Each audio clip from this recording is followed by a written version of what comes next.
Hello friends, आज हम लोग लूसेंट बुक के चैप्टर नंबर 2 भूगोल ज्योग्राफी को पढ़ने जा रहे हैं। सबसे पहले जानते हैं कि लूसेंट बुक को कैसे हम यूज़ कर सकते हैं। ये जो बुक है इसका नोट्स बनाने की ज़रूरत नहीं है, ये खुद में ही एक नोट है। इसे सिर्फ आप पढ़कर समझिए और माइंड में इसे याद रखिए, बस और कुछ नहीं। इसे बस समझना है, इसका अलग से कोई कॉपी पेन लेकर नोट्स बनाने की कोई ज़रूरत नहीं। चलिए पढ़ते हैं भूगोल। फर्स्ट पॉइंट, सर्वप्रथम भूगोल शब्द का प्रयोग इरेटोस्थनीज, जो कि एक ग्रीक विद्वान था, उसने ही भूगोल शब्द का यूज़ किया था सबसे पहले। यानी अगर आपसे कोई पूछे कि भूगोल का फादर कौन है, तो हम कहेंगे इरेटोस्थनीज। यह एक व्यवस्थित भूगोल का जनक भी कहा जाता है, लेकिन अगर कोई फादर भी पूछे तो ये भी बता सकते कि इरेटोस्थनीज था। ठीक है, आगे बढ़ते। यह शब्द ग्रीक भाषा के दो मूल जियो और ग्राफोस से प्राप्त किया गया। जियो का अर्थ होता है पृथ्वी और ग्राफोस का अर्थ होता है वर्णन, यानी पृथ्वी का वर्णन। ज्योग्राफी मतलब पृथ्वी का वर्णन। दोनों को एक साथ रखने पर इसका अर्थ बनता है पृथ्वी का वर्णन। ज्योग्राफी मतलब पृथ्वी का वर्णन। तो इससे 2 पॉइंट, इससे 2 ऑब्जेक्टिव निकलता है। पहला क्या हुआ कि सर्वप्रथम भूगोल शब्द का प्रयोग किसने किया था, तो हमारा आंसर क्या होगा, इरेटोस्थनीज होगा। और इरेटोस्थनीज कहाँ का विद्वान था, तो दूसरा ये हुआ ग्रीक विद्वान, वह ग्रीक विद्वान था। और तीसरा कि भूगोल यानी ज्योग्राफी किस भाषा से लिया गया है, तो ग्रीक भाषा से लिया गया है। एक जियो और एक ग्राफोस, जो कि दोनों ही ग्रीक, दो मूल ग्रीक भाषा है, ग्रीक शब्द हैं। और इसका अर्थ क्या होता है, जियो और ग्राफोस का अर्थ होता है पृथ्वी का वर्णन। ज्योग्राफी का मतलब पृथ्वी का वर्णन। सेकेंड पॉइंट, भूगोल के नामकरण एवं इस विषय को प्राथमिक स्तर पर व्यवस्थित स्वरूप प्रदान करने का श्रेय यूनान के निवासियों को जाता है। भूगोल का जो नामकरण हुआ था और प्राथमिक स्तर पर व्यवस्थित स्वरूप प्रदान करने का श्रेय जो था ना, यूनान के निवासियों को जाता था। अगर क्वेश्चन आए ऑब्जेक्टिव में कि प्राथमिक स्तर पर व्यवस्थित स्वरूप प्रदान का श्रेय कहाँ के निवासियों को जाता है, तो हमारा आंसर हो जाए यूनान के निवासियों को। और नामकरण में भी तो यूनान के निवासियों को। चलिए अब तीसरे पॉइंट पे चलते हैं। तीसरा पॉइंट, हिकेटियस जो कि भूगोल का जनक था। यहाँ आप देख रहे होंगे कुछ पॉइंट्स वगैरह दिए होते हैं लूसेंट बुक में कि भूगोल का जनक कौन था, तो हिकेटियस। तो हिकेटियस ने अपनी पुस्तक जस प्रियोडस, इसे आप याद रखिए। हिकेटियस का एक अपना पुस्तक था जिसका नाम था जस प्रियोडस, अर्थात पृथ्वी का वर्णन। जस प्रियोडस का भी अर्थ होता है पृथ्वी का वर्णन। एक तो जियोग्राफोस का मतलब हो गया और एक हो गया जस प्रियोडस का भी मतलब पृथ्वी का वर्णन, अर्थात पृथ्वी का वर्णन में सर्वप्रथम भौगोलिक तत्वों का क्रमबद्ध समावेश किया।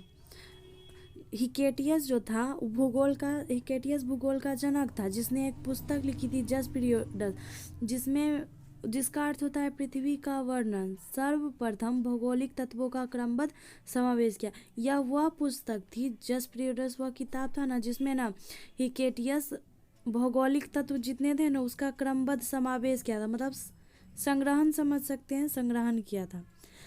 चलिए तो कुछ आगे पॉइंट्स दिए गए हैं, इसे आप याद कर लीजिएगा, ये समझ लीजिए एक होमवर्क है।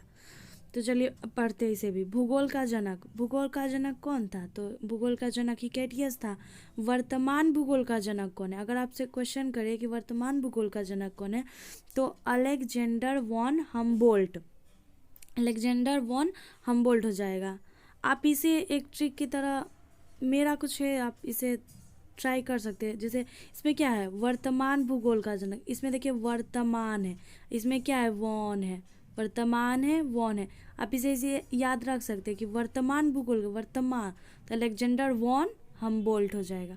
ठीक है, तीसरे पे चलते हैं। व्यवस्थित भूगोल का जनक, व्यवस्थित ये कुछ व्यवस्थित इरेटोस्थ कुछ मिलता जुलता सा लग रहा है, तो व्यवस्थित भूगोल का जनक आपसे जब क्वेश्चन करेगा तो आप बोल सकते हैं कि इरेटोस्थनीज होगा। ठीक है, चौथे पॉइंट पे चलते हैं। भौतिक भूगोल का जनक, भौतिक, भौतिक फिजिक्स, फिजिक्स में यूरेनियम, रेडियम ये सब होता है ना, तो भौतिक है क्या इसमें, भौतिक भूगोल का जन्म पॉलीडोनियम, रेडियम होता है ना रेडियम, इसमें क्या है पॉलीडोनियम, तो भौतिक भूगोल का जनक बोला है तो नियम यहाँ लगा हुआ है, तो पॉलीडोनियम हम इसे याद कर रख सकते हैं। 5वां सांस्कृतिक भूगोल का जनक, सांस्कृतिक भूगोल का जनक कार्ल ओ सावर। सांस्कृतिक मतलब क्या होता है, कुछ मतलब कल्चर जैसा हुआ, कल्चर है, कल्चर क्या होता है सिविलाइजेशन, सांस्कृतिक सिविलाइजेशन। और ये कार्लो सावर मतलब कर्लो, आप इसे याद रख सकते हैं कर्लो सावर। सावर क्या न्यू जनरेशन में ऐसा होता है सावर, तो आप इसे और पहले सांस्कृतिक और कार्लो सावर से मतलब आप एक दूसरे को जोड़कर इसे याद रख सकते हैं। 6 पॉइंट्स। गणितीय भूगोल के संस्थापक, गणित में एक होता है थेल्स का प्रमेय, तो गणितीय थेल्स, गणित में थेल्स, तो इससे ऐसे याद रख सकते थेल्स वो एनेक्सिमिंडर, ठीक है। 7वां क्या है, विश्व ग्लोब का निर्माता, विश्व ग्लोब का निर्माता मार्टिन बेहम, इसे आप ऐसे याद कर लीजिएगा, विश्व ग्लोब का निर्माता कौन था, तो मार्टिन बेहम था। विश्व मानचित्र के निर्माण करता, तो विश्व मानचित्र के निर्माण करता अनेक्सिमिंडर, विश्व मानचित्र के निर्माण करता अनेक्सिमिंडर, इसे भी आप ऐसे ही याद कर लीजिएगा। 9 नंबर भौगोलिक विश्वकोश का रचनाकार, भौगोलिक विश्व के रचनाकार कौन थे, तो स्ट्राबो, इसे भी आप ऐसे ही याद रख सकते हैं। चलिए आगे बढ़ते हैं। क्या 20वीं अगले पॉइंट पे यहाँ अध्ययन के लिए स्वतंत्र विषय के रूप में भूगोल को 19वीं शताब्दी में ही मान्यता मिली। मतलब इसका अध्ययन करने के लिए जो मान्यता प्राप्त हुई थी ना, वो भूगोल विषय के रूप में भूगोल को 19वीं शताब्दी में मान्यता मिली थी। क्वेश्चन रहेगा कि भूगोल को अध्ययन के लिए मतलब एक विषय के रूप में भूगोल को कब मान्यता मिली थी, तो 19वीं शताब्दी में मिल गई थी मान्यता। अब आगे पॉइंट देखते हैं। 20वीं शताब्दी के आरंभ में मतलब शुरुआत में ही भूगोल मनुष्य और पर्यावरण के पारस्परिक संबंधों के रूप में विकसित हुआ। 20वीं शताब्दी का जब आरंभ हुआ था तब भूगोल जो था मनुष्य और पर्यावरण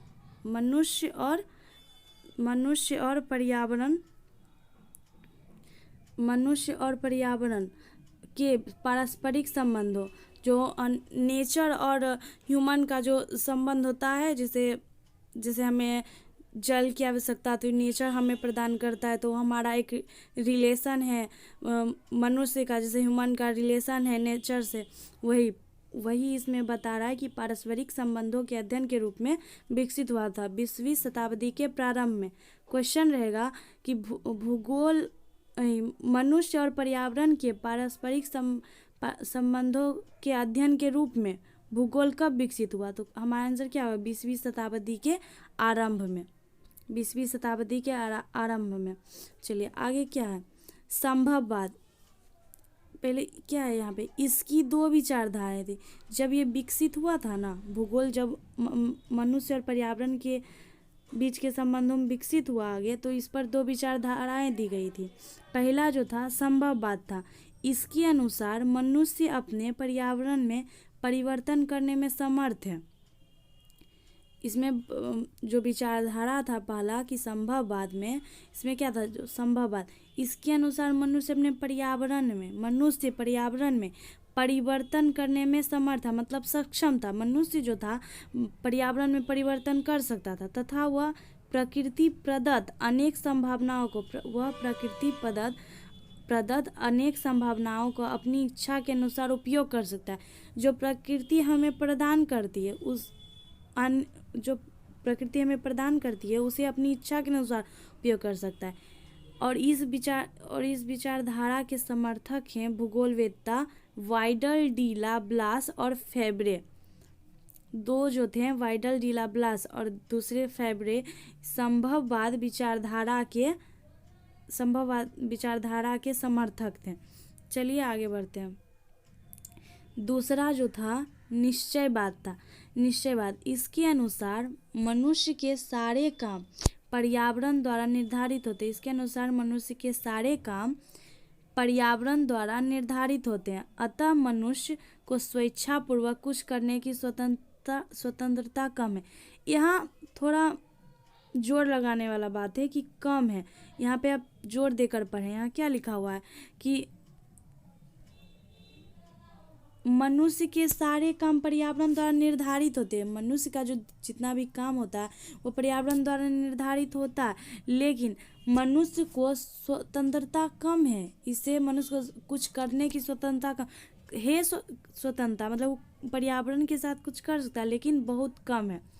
इस विचारधारा के प्रमुख समर्थक है भूगोलवेत्ता रीटर रेटजेल, एलन सेम्पुल और हंटिंगटन। आपको लग रहा होगा कि हम इसे बार बार 2 बार 3 बार पढ़ते हैं। इसे बार बार पढ़ने से हमारे जो माइंड में है वो सेट होता है। इसीलिए किसी भी चीज़ को 2 बार 3 बार 5 बार उसे बार बार पढ़ना चाहिए। चलिए आगे बढ़ते हैं। भूगोल की कुछ परिभाषाएं। भूगोल का जो था ना, कुछ परिभाषा बहुत से ऐसे थे वैज्ञानिक भूगोलवेत्ता जिन्होंने इस पर कुछ परिभाषाएं दी हैं। तो चलिए उसे पढ़ते हैं। क्या है भूगोल की कुछ परिभाषाएं? पहला, भूगोल एक ऐसा स्वतंत्र विषय है। भूगोल एक ऐसा स्वतंत्र विषय है जिसका उद्देश्य लोगों को विश्व, आकाशीय पिंडों, स्थलों, महासागरों, जीव जंतुओं, वनस्पति, फलों तथा धरातल के क्षेत्रों में देखी जाने वाली प्रत्येक अन्य वस्तु का ज्ञान प्राप्त कराना है। चलिए इसे फिर से पढ़ते हैं। भूगोल एक ऐसा स्वतंत्र विषय है। भूगोल एक विषय है लेकिन स्वतंत्र विषय है, जिसका उद्देश्य, जिसका पर्पस है कि लोगों को विश्व का, पूरे वर्ल्ड, पूरा जो दुनिया उसका, आकाशीय पिंड, जितने भी ग्रह है, स्थल पर, भूधरातल पर देखे जाने वाले जीव जंतु, वनस्पति, फलों तथा भूधरातल के क्षेत्रों में देखे जाने वाली प्रत्येक अन्य वस्तु का ज्ञान प्राप्त करना ही भूगोल कहलाता है। यह परिभाषा स्ट्रैबो ने दी थी। दूसरा, क्लैडियस टॉलमी ने जो परिभाषा दी थी वो था भूगोल पृथ्वी की झलक को, भूगोल एक ऐसा विषय है जो पृथ्वी की झलक को स्वर्ग में देखने वाला अभामय विज्ञान है। पृथ्वी की झलक को स्वर्ग में ही देख लेता है, वह ऐसा विज्ञान है भूगोल। तीसरा, कार्ल रिटर ने दी थी। भूगोल वह विज्ञान है जिसमें पृथ्वी को स्वतंत्र ग्रह के रूप में मान्यता देते हुए उसके समस्त लक्षणों, घटनाओं एवं उसके अंतः संबंध का अध्ययन किया जाता है। इसे थोड़ा समझते हैं। क्या इसमें भूगोल वह विज्ञान है जिसमें पृथ्वी को स्वतंत्र ग्रह के रूप में, जो पृथ्वी है ना उसको एक स्वतंत्र ग्रह के रूप में मान्यता देता है। भूगोल विज्ञान है जो पृथ्वी को एक स्वतंत्र ग्रह के रूप में मान्यता देता है। उसके समस्त लक्षणों, मतलब पृथ्वी पर जो भी घटनाएं होती है, पृथ्वी कैसे घूमता है, कैसे पृथ्वी पर दिन या रात होती है, उन सभी घटनाओं एवं उसके अंतः संबंध का अध्ययन ही भूगोल है, भूगोल में किया जाता है, वैसा विज्ञान है। चलिए चौथा क्या है? चौथा जो है आर्थर होम्स ने दिया था। भूगोल में पृथ्वी के उस भाग का अध्ययन किया जाता है जो मानव के रहने का स्थान है। जैसे मानव के रहने का स्थान क्या है? भूधरातल ही ना, पृथ्वी पर भूधरातल पर ही मानव रहते हैं। तो आर्थर होम्स ने कहा था कि भूगोल में पृथ्वी के उस भाग का अध्ययन किया जाता है जो मानव के रहने का स्थान यानी स्थल का अध्ययन किया जाता है। आर्थर होम्स का ऐसा कहना था। आर्थर होम्स ने ऐसा कहा था। आज के लिए बस इतना ही। कल आगे ब्रह्मांड के बारे में हम लोग पढ़ेंगे दूसरे पार्ट में। दूसरे वीडियो में पार्ट 2 में हम लोग ब्रह्मांड के बारे में पढ़ेंगे। तब तक आप लोग भी घर में बुक को रीडिंग दें और उसे समझने की कोशिश करें। Thank you.